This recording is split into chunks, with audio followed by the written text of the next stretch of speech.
오늘은 좀 굉장히 중요한 주제를 좀 가지고 왔습니다.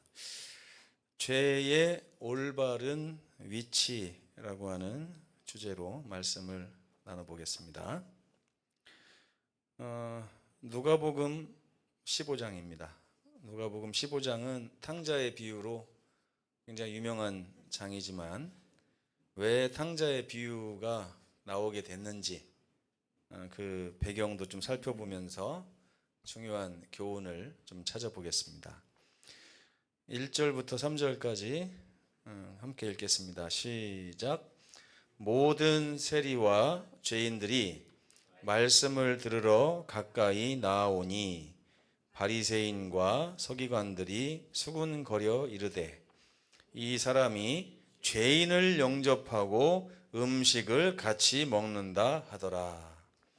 예수께서 그들에게 비유로 이르시되, 이 비유가 이렇게 해서 나오게 된 것입니다. 아주 충격적인 사건이에요.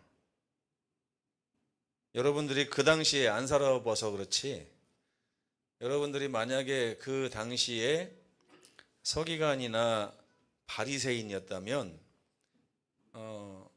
예수님을 비방하려고 해서 비방한 게 아니라요, 엄청 충격적인 사건입니다. 이스라엘의 랍비라고 하는 자가 죄인을 영접해서 같이 음식을 먹었다는 거예요. 이게 그 당시에 랍비들 문화에서는 있을 수가 없는 일입니다. 엄청나게 큰 사건이고, 예수님이 이 죄인이나 세리들과 같이 그 집으로 들어가서 담소를 나누고 또 음식을 먹고 이렇게 한 것은요, 정말 큰 사건입니다. 그래서 막 놀래가지고 충격을 받았어요. 바리새인들과 서기관들이 충격을 받았습니다. 왜 충격을 받았을까요? 왜? 그들이 생각하는 의라는 거 있어요. 의. 오를 의자 쓰잖아요. 그들이 생각하는 의는 죄를 멀리하는 게 의입니다. 죄를 멀리하는 게. 맞아요, 틀려요? 맞죠? 근데 죄를 멀리하다 보니까 누구도 멀리하냐면 죄인들도 멀리하는 거예요. 그래서 그 사람들은요, 의롭기 위해서 최선을 다해서 신앙하는 사람들입니다. 여러분, 바리새인이나 서기관 하면 우습게 보면 안 됩니다. 여러분들보다 안식일 훨씬 더 철저하게 잘 지키고요, 여러분들보다 성경 말씀 훨씬 더 많이 보고 많이 알고, 기도 하나님과 함께 보내는 시간도 훨씬 더 많은, 누가 보면 정말 올바로 신앙하는 사람들처럼 완전히 의로운 사람들이 이 바리새인들과 서기관들이에요. 근데 이 사람들이요, 어느 정도냐면 죄 근처도 안 가려고 해요. 죄 근처. 죄라고 생각되거나 죄라고 인식되는 것 근처에도 안 가요. 그러니까 하나님의 말씀에서 하지 말라 그러면 절대 안 합니다. 하나님께서 안식일을 기억하여 거룩히 지키라 그러면 해 질 때부터 해 질 때까지 단 1초도 어기지 않고 지키는 사람들이에요. 잘하는 겁니까? 못하는 겁니까? 엄청 잘하는 거죠. 오늘 우리들은 예수께서 그런 말씀이 한 게 생각나네요. 갑자기. 너희가 서기관이나 바리새인과 같은 의를 갖지 못하면 결단코 천국에 들어오지 못할 것이다. 그 사람들 무시할 게 못 됩니다. 그 사람들처럼 하라고 그랬어요. 그 정도로 안식일 철저하게 지키지 않으면, 그 정도로 하나님 말씀을 철저하게 순종하지 않으면 하늘에 오기 힘들다는 거예요. 근데 여러분, 우리가 오늘날 정말 잘 생각해 봐야 될 게 뭐냐면요, 우리는 하나님의 사랑을 강조하다 보니까 하나님의 말씀과 이런 것들은 내 마음에 좀 들지 않거나 내 사정이 여의치 않으면 얼마든지 내려놓을 수 있다고 생각하는 경향이 있습니다. 그렇죠, 여러분? 지난 한 주일만 봐도 우리들은 많이 양보하고 타협하고 했을 거예요. 그러나 예수께서는 오히려 이 사람들의 의보다 더한 의를 갖춰야 하늘에 올 수 있다고 얘기를 했어요.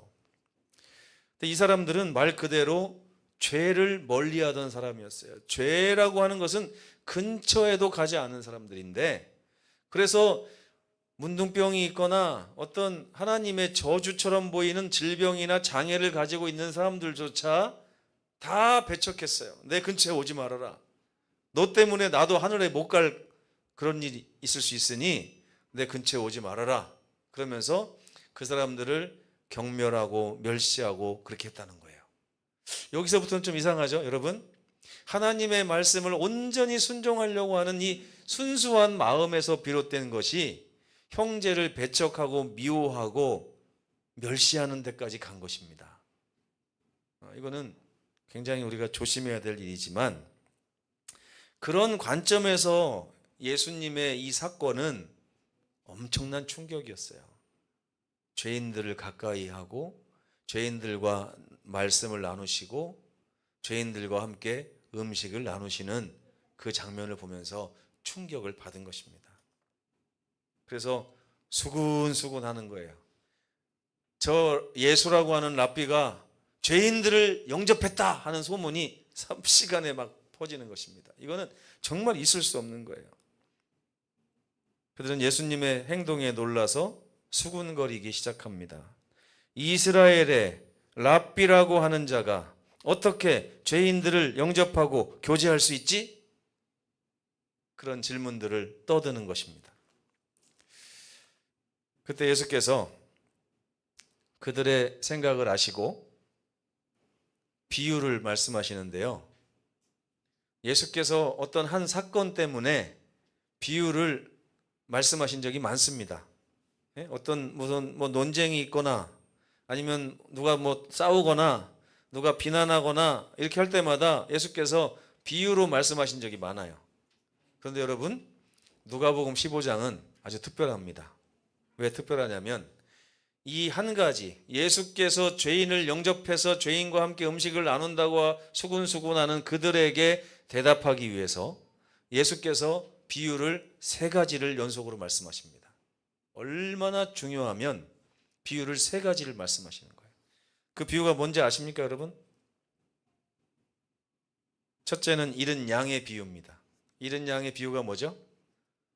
어떤 목자가 양 100마리가 있는데 그 중에 한 마리를 잃어버리면 그 한 마리를 찾기 위해서 얼마나 수고하고 찾으러 다니겠느냐. 그리고 그 한 마리를 찾은 즉 어깨에 메고 와서 동네 사람들을 다 불러 모아서 잔치를 하고 함께 즐거워하지 않겠느냐. 이게 이제 잃은 양의 비유입니다. 두 번째, 연달아서 또 비유를 말씀하세요. 예수님이 좀 한이 맺히신 것 같아요, 여기. 두 번째 비유는 뭡니까? 잃은 드라크마의 비유예요. 드라크마는 사실 돈으로 따지면 얼마 큰 돈은 아닙니다. 그냥 렙돈, 이런 한 렙돈 이 정도예요. 렙돈은 동전 몇 개 이렇게 생각하시면 되는데요. 근데 이 드라크마를 이스라엘 백성들이 살 때는요, 우리처럼 장판이 있는 시대가 아니에요. 그냥 집이라고 이렇게 져놓고 푹신한 이불 대신에 이렇게 볏짚이나 이런 거 깔고서 자던 시대입니다. 언제 벌써 2000년 전이잖아요. 2000년 전이면 우리나라 역사로 따지면 삼국시대입니다. 고려짝 때라고 생각하시면 돼요. 고려짝 때보다 더 오래전이죠. 근데 이 드라크마가 어떤 드라크마냐? 결혼할 때 받은 드라크마예요. 결혼 지참금이자 기념물이자 결혼할 때 선물 받은 거예요. 이건 잊어버리면 안 되는 것입니다. 잃어버리면. 근데 그 드라크마를 하나 잃어버리면 온 방에 있는 볏짚을 다 꺼내고 쓸고 이렇게 해가지고 해야 찾을 수 있습니다. 근데 그 동전 500원짜리 하나 찾자고 방을 다 드러낼 만한 일이 있어요, 없어요? 사실 여러분이 500원 잃어버렸는데 변기에 500원 떨어지면 어떻게 하실래요, 여러분? 변기에 물 누르겠습니까? 아니면 막 찾겠습니까? 누르죠. 막히든 말든 누를 겁니다. 500원 그쯤이야 근데 이 여인은 그 드라크마 하나를 찾기 위해서 집을 다 드러내는 것입니다. 드러내고 나서 결국에 찾은 다음에 친구들을 다 불러서 잔치를 하는 거예요. 드라크마 하나 500원짜리 찾자고 그 일을 한다는 게 이게 말이 됩니까, 여러분? 근데 그 여인이 말합니다. 내가 잃었던 그 드라크마, 내 남편이 주었던 그 소중한 드라크마를 내가 찾았노라. 나와 함께 먹고 즐기자.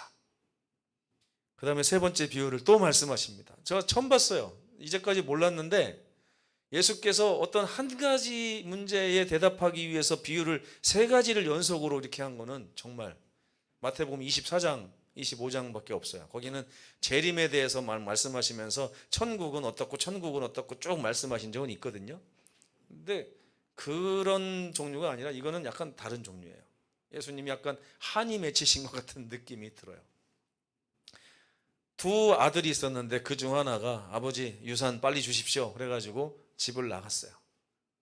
집을 나가가지고 허랑방탕하게 쓰다가 재산을 다 날리고 거지꼴이 돼가지고 나중에 돌아왔는데, 돌아왔을 때 아버지는 환영했지만 형은 환영하지 않았습니다. 그때 막 형이 화를 내는 모습을 보면서 아버지가 말하죠. 내 잃어버렸다가 다시 찾은 이 아들이 너는 왜 기쁘지 않느냐? 나는 엄청 행복하고 기쁘다. 예수께서 죄인을 영접했다라고 하는 그런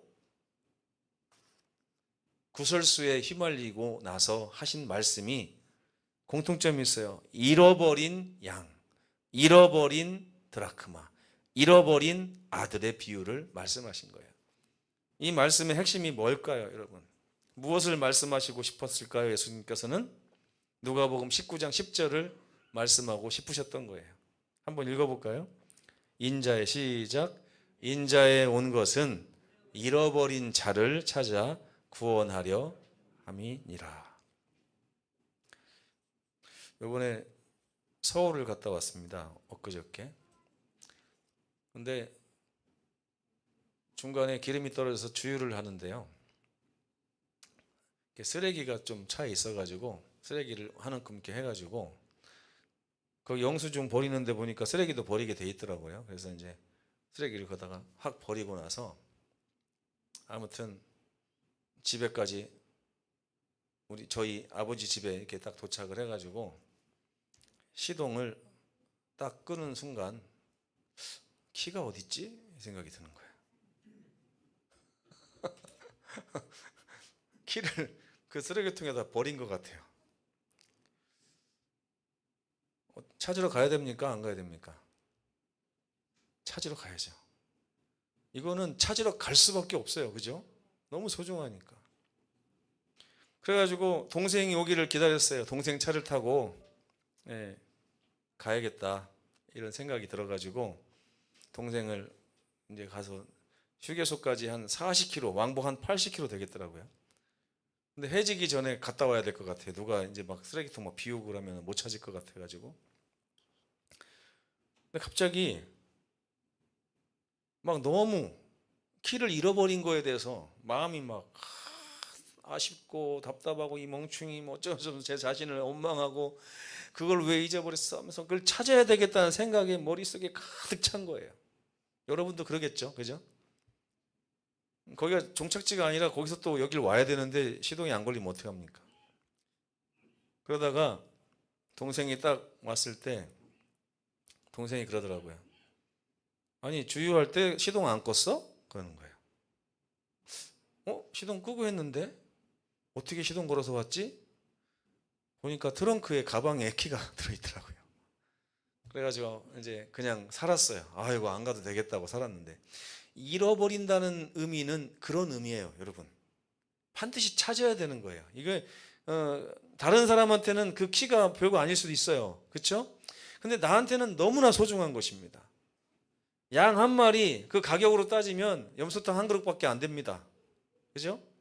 그런데 그 양은 그 목자가 100마리의 양을 기르면서 사랑을 베풀고 자식같이 키우던 양이에요. 우리 장경숙 집사님 댁에 가면 그냥 이름 모를 개들이 많습니다. 저한테는 이름이 없어요. 그냥 개입니다. 만약에 어느 날 집사님이 저한테 아이고 목사님 우리 개 한 마리가 없어졌어요 그러면 아직도 14마리 남았잖아요 이럴 것 같아요 제가.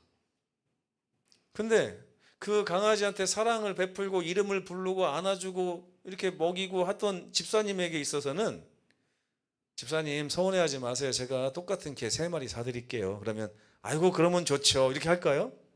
아니에요. 바꿀 수가 없는 거예요. 바꿀 수가 없는 거. 그런 개념을 예수께서 지금 말씀하시면서 너희가 지금 멸시하고 멀리하고 가까이 하기를 꺼려하는 이 죄인들은 하나님이 잃어버린 하나님의 자식들이다라고 말씀하고 계신 거예요. 근데 그 바리새인과 서기관들은요, 자기의 의로움을 지키기 위해서 하나님이 그토록 사랑하시는 그 영혼들을 멀리하고 멸시하고 터부시하고 이렇게 살았다는 것입니다. 거기에 너무나 놀래가지고 예수님이 어떻게 저럴 수가 있지, 랍비라는 자가 이렇게까지 했다는 거예요. 자기들이 잘못하는 줄도 모르고 그렇게 있는 것입니다. 제가 오늘 무슨 말을 하려고 그러냐면, 바리사인과 서기관들의 관심은 온통 죄에 집중되어 있어요. 왜 죄에 집중되어 있냐면, 이 사람들의 생각 가운데 이사야 59장 2절이 생각나겠죠. 오직 너희 죄악이 너희와 하나님 사이를 가로막아서 하나님과 너희를 가까워지지 못하게 하고 우리의 기도를 듣지 않으시게 함이 아니냐. 이 말은 뭐예요? 하나님과 나 사이를 지금 뭐가 가로막고 있다는 거예요? 죄가. 그래서 보통 많은 성도들이 이 죄라는 것의 위치를요, 이사야 59장 2절처럼 하나님과 나 사이의 중간에다가 죄를 갖다 놓는 경우가 굉장히 많습니다. 근데 이사야 59장 2절은 그 위치가 제대로 된 위치라고 말하고 있는 게 아니에요, 여러분. 이사야를 잘 읽어보시면 1장부터 무슨 얘기가 나옵니까? 오라, 우리가 서로 변론하자. 하나님은 죄 때문에 우리와 하나님 사이가 가로막히는 것을 전혀 의식하지 않으시고 계시는 걸 알 수 있어요. 근데 왜 하나님과 우리 사이가 죄로 가로막히냐면, 우리가 우리의 죄를 하나님과 나 사이에다가 갖다 놓고 있는 거예요. 누가 그렇게 시켰어요? 누가? 사탄이 너 이 죄를 해결하기 전에는 아버지께 가지 못해. 아버지께서 너를 듣지 않으셔. 마치 바리새인과 서기관들이 나병 환자를 멀리하는 것처럼 하나님도 병든 너를 멀리하실 거야. 그러니까 이 바리새인들과 서기관들의 모든 관심이 어디가 있을 수밖에 없어요? 죄. 하나님과 나 사이를 가로막고 있는 죄를 빨리 해결하지 않으면 내 구원이 없는 것처럼 느끼니까 자꾸 죄를 멀리하려고 하는 거예요. 심지어 죄인도 멀리하려고 하는 거예요. 이게 누가복음 15장에 아주 중요한 교훈입니다. 그 당시에 교회 지도자라고 하는 사람들이 자기의 구원을 위해서 형제를 멀리하고 있었다는 거예요. 형제, 때묻고 헐벗고 더럽고 추악한 그 형제를 멀리하고 있었다는 거예요. 심지어 거기에 누구도 해당될까요? 내 자신도 죄를 범하면 내가 취급하던 그 사람하고 똑같이 내가 나를 취급해요. 나는 구원받을 자격이 있다 없다? 없다. 나는 하나님께 사랑받을 자격이 있다 없다? 없다. 나같이 이렇게 죄 많은 사람이, 나같이 이렇게 추악한 사람, 이렇게 남을 바라보던 그 시선이 내가 하나님 말씀을 잘 순종할 때는 나에게 적용되지 않습니다.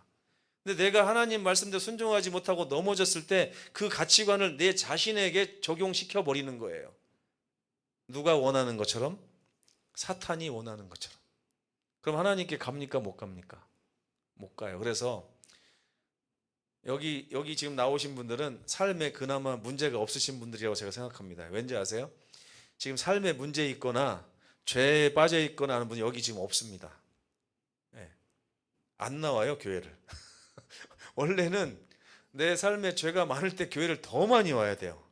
내 삶에 문제가 더 많을 때 교회를 더 자주 와야 돼요. 매일매일 와야 돼요. 하나님 붙잡고 늘어져야 돼요. 우리 김유정 자매가 이번 주에 큰일을 당했거든요. 전기차가 불나가지고 다 타버렸는데 다행히 사람은 안 다쳐서 다행인데 엄청난 일 당할 뻔했어요. 근데 이런 뭔가 삶에서 일이 있을 때 하나님을 더 찾아야 돼요. 그래서 원래 저한테는 어제 전화해가지고 금요일 날 저녁은 못 갈 것 같아요 했는데 오늘 왔어요. 제가 너무 감사해서 지금 말씀을 드립니다. 하나님께 더 와야 돼요. 일이 생기면. 그죠? 근데 이스라엘 백성들, 지도자들의 이런 죄에 대한 잘못된 관점 때문에 그들은 죄 때문에 늘 괴로워하고요. 죄가 해결 안 될 때마다 하나님으로부터 더 멀어지고 이 악순환이 계속 이어지고 있는 것입니다. 제가 우리 김석 성도님 2년 동안 성경 공부하면서도 계속 반복했던 게 그런 내용이에요. 왜냐하면 똑같은 경험, 바리새인과 똑같은 경험을 하시더라고요. 지난주에 제가 하나님 말씀대로 못 살아가지고 오늘 성경 공부를 와야 되나 말아야 되나 고민했다. 교회를 와야 되나 안 와야 되나 고민했다. 계속 제가 그 용기 들으려고 아주 애를 먹었습니다. 그래도 와야 됩니다. 그럴수록 더 와야 됩니다. 그게 하나님의 뜻입니다. 근데 예수님의 관심은 죄가 아니에요. 예수님한테 죄는 문제거리가 못 됩니다. 우리한테는 죄가 큰 문제죠. 근데 예수님한테는 죄가 큰 문제가 아니에요. 예수님은 죄 이 정도는 얼마든지 처리할 수 있습니다.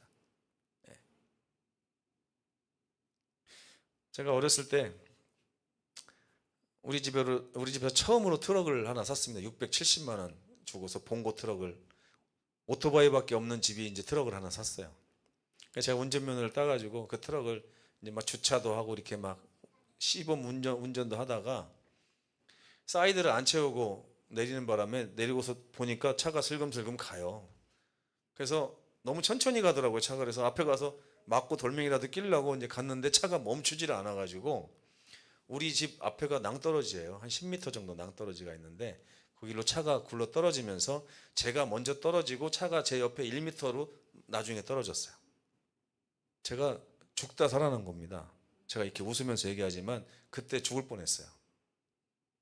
근데 어머니가 저를 보더니 야야 괜찮냐? 이렇게 한 게 아니라 너 이놈 자식 차가 얼마짜린데 그 차를 저기다 쑤서 박았냐?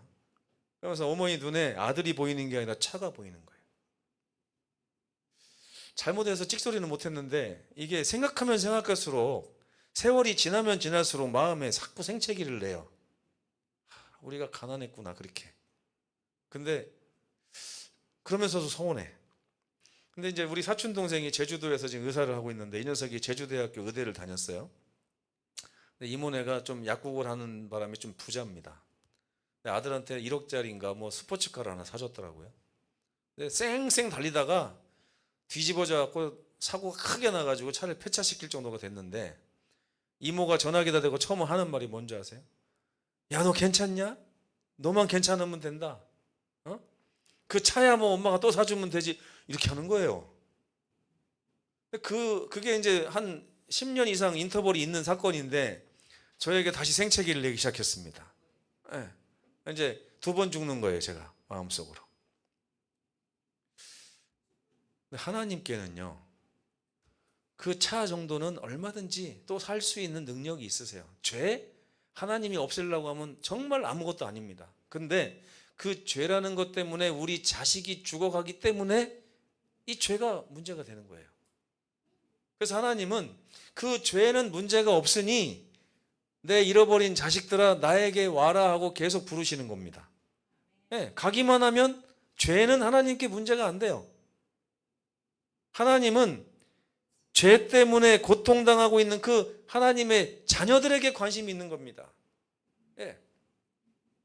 예수께서 그들을 그 죄로부터 해방시켜 주시기를 원해서 이 세상에 오신 거예요. 잃어버린 자를 찾아 구원하시겠다고요. 그러면서 뭐라 그래요? 아버지께 가면 다 해결된대요. 근데 나로 말미암지 않고는 아버지께 올 자가 없으니 누구에게 오라? 나에게 오라. 내가 아버지의 진면모를 보여주고 아버지가 너희를 어떻게 생각하는지 보여주고 아버지가 너희를 얼마나 사랑하는지를 알려주면서 아버지께 데리고 갈 테니 가기만 하면 아버지가 모든 너희의 문제는 다 해결하실 수 있는 전지전능하신 분이 너희 아버지다. 그런 아버지를 두고서 왜 걱정하느냐? 예. 솔직히 제가 고백할게요. 그 죽을 뻔한 날 있잖아요. 저도 차라리 죽을 걸 그랬어요. 왜 그랬을까요? 너무 엄청난 일을 저지른 거예요. 우리 엄마 아버지 막 난리칠 거 생각하니까 차라리 죽을 걸, 이 생각이 들더라고요. 예? 이해가 되세요? 이 기분이? 여러분, 우리 하나님이 내 죄 때문에 난리칠 거 생각하니까 차라리 죽어야겠다라고 생각하는 죄인들이 세상에 얼마나 많은지 아십니까? 여러분, 그러시면 안 됩니다. 하나님 마음에 못을 박는 거예요, 이게.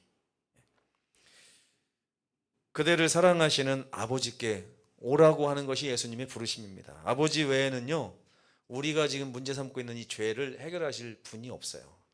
근데 사단은 그 죄를 아버지와 나 사이에 갖다 놓아가지고 죄가 아버지로부터 나를 분리시키는 존재라고 우리를 속이고 있다는 것입니다. 이건 아니에요. 그래서 이걸 이간질이라고 합니다. 하나님은 그 죄를 전혀 문제 삼는 분이 아니에요. 여러분, 제가 100만 원짜리 수표를 가지고 놀다가 변기에 빠지면 건져야 됩니까? 그냥 눌러야 됩니까? 네? 장집사님도 그 정도 여력은 안 되시나 보네. 누른다고 안 하시고 건진다고 하시네요. 네. 네. 여러분, 하나님은 우리를 그렇게 소중하게 생각한다는 것입니다. 그래서 오늘 제가 드리고 싶은 말씀은요, 십자가를 보면 십자가가 이렇게 말하고 있습니다. 아버지와 우리 사이에는 아무것도 없다고요. 사단이 뭐라 그래요? 아버지와 우리 사이에 너희 죄가 가로막고 있다. 누구 말 들으실래요? 사단의 말이 더 그럴듯해요. 하나님은 죄를 심히 미워하시기 때문에 그것을 불쾌하게 여기시고, 그렇기 때문에 죄인들도 미워하신다. 그러니까 빨리 죄를 털어버리고 의로운 사람이 돼서 하나님 앞에 서야 된다. 이런 개수작입니다. 이거는 솔직히 이번에 제가 그 선거할 때 보니까 정치인들이 서로 막 헐뜯으면서 하는 말이 개수작 부린다고 막 이렇게 이런 얘기를 많이 하던데, 말 그대로 이 사단이 지금 하나님과 우리 사이에서 개수작을 벌이고 있는 거예요. 근데 이 말도 안 되는 이간질에 당해가지고 하나님께 못 가고 생을 마친 분들이 너무 많아요. 여러분, 성경에도 그래요. 하나님은 죄인들을 가까이 하기를 원하시는 분이지, 너 죄 털기 전에는 내 옆에 오지 마 이렇게 하는 분은 아닙니다. 이사야 59장 2절을 보면서 이렇게 여러분 오해할 수 있지만 1장 18절에 분명히 나옵니다. 여호와께서 말씀하시되 오라 우리가 서로 변론해보자. 너희 죄가 주홍 같아도 걱정할 필요 없다. 내가 눈과 같이 희게 해줄 거야. 그죠? 진홍같이 붉을지라도 걱정하지 마. 내가 양털같이 만들어줄 거야. 죄는 나에게 문제가 되지 않아. 단지 죄 때문에 너가 나를 떠나는 것이 문제야 라고 하나님이 말씀하고 계신 것입니다. 그래서 저는 여러분에게 죄의 올바른 위치를 찾자고 말씀드리고 싶은 것입니다. 사단은 우리와 하나님 사이에 우리의 죄악을 가져다 놓고 우리를 괴롭히지만, 하나님은 오히려 우리 옆에 오셔서 우리와 손붙잡고 우리의 죄를 보면서 함께 죄를 해결해 나가자라고 말씀하시는 분입니다. 하나님은 우리의 대척점에 계신 분이 아니에요. 죄를 놓고 우리가 고민할 때 우리가 하나님을 부르면 우리 옆에 오셔서 우리의 죄를 깨끗하게 처리해 주시는 분이 하나님이십니다. 우리의 죄악을 용서하심으로 하나님과 우리를 분리하는 것이 아니라 죄와 우리를 분리하시는 분이 하나님이세요. 아멘입니까, 여러분? 네. 그래서 죄인은 죄악을 극복하여 아버지께 가려 하면 안 됩니다. 오히려 죄가 발견될 때마다 십자가를 통해서 아버지를 만나서 아버지 나 좀 도와주세요. 그래서 내 옆에서 내 손을 잡고 내가 죄를 이겨낼 수 있도록 도와주세요. 그 우리의 부르짖음을 이미 알고 하나님이 주신 선물이 사도행전에 나오죠. 침례받고 죄사함 받으면 곧바로 뭐 주시겠다고요? 성령을 선물로 주시겠다고요. 성령이 왜 오시는 거예요? 우리와 함께 손잡고 우리의 죄를 해결해서 죄로부터 완전히 벗어나게 해주시고자 성령이 오시는 것입니다. 우리 힘으로 안 되니까요. 그래서 다윗이 이렇게 말합니다. 아버지를 만나 함께 죄의 문제를 푸는 사람은 복이 있다. 이게 바로 시편 32편 1절의 말씀이에요. 허물의 사함을 받고 자신의 죄가 가려진 자는 복이 있도다. 이거 다 누가 해주신 거예요? 자기가 한 겁니까? 아니죠. 죄를 처리하실 수 있는 유일하신 분 하나님께서 해주시는 거예요. 그래서 우리는 죄 때문에 하나님과 더 가까워져야 정상이지, 죄 때문에 하나님과 더 멀어져서는 죄를 잘못된 위치에다가 갖다 놓은 것입니다. 그래서 바리새인과 서기관들은 죄인을 영접하시는 예수님의 모습에 경악을 했어요. 잘못된 신앙을 가지고 있었기 때문에. 근데 예수께서는 뭐라고 하세요? 내가 그것 때문에 세상에 온 것이다 라고 말씀하셨습니다. 용서의 십자가를 세우시고 우리를 초청하시는 아버지의 음성을 들어보십시오. 예수께서는 우리가 그분 앞에 나오기를 기다리십니다. 히브리서 4장 16절, 그러므로 우리는 긍휼하심을 받고 때를 따라 돕는 은혜를 얻기 위하여 은혜의 보좌 앞에 담대히 나가야 합니다. 아멘. 네. 다시 한번 이 그림을 보세요. 하나님이 죄와 맞짱 뜨고 있는 죄인 바로 옆에 계시죠. 그 죄가 하나님과 죄인을 막고 있는 게 아니라 하나님이 오히려 우리 옆에 오셔서 내가 죄를 처리해 줄 테니 나만 믿어라 하고 우리의 믿음을 요구하고 계신 것입니다. 여러분, 이런 믿음이 우리를 행복하게 하고요, 이런 믿음이 죄로부터 승리하게 만들어줍니다. 하나님께서 원하시는 올바른 죄의 위치를 찾으셔서 하나님과 연합하여 함께 나의 죄를 놓고 변론하는 저와 여러분 되시기를 간절히 바라면서 말씀을 마치겠습니다.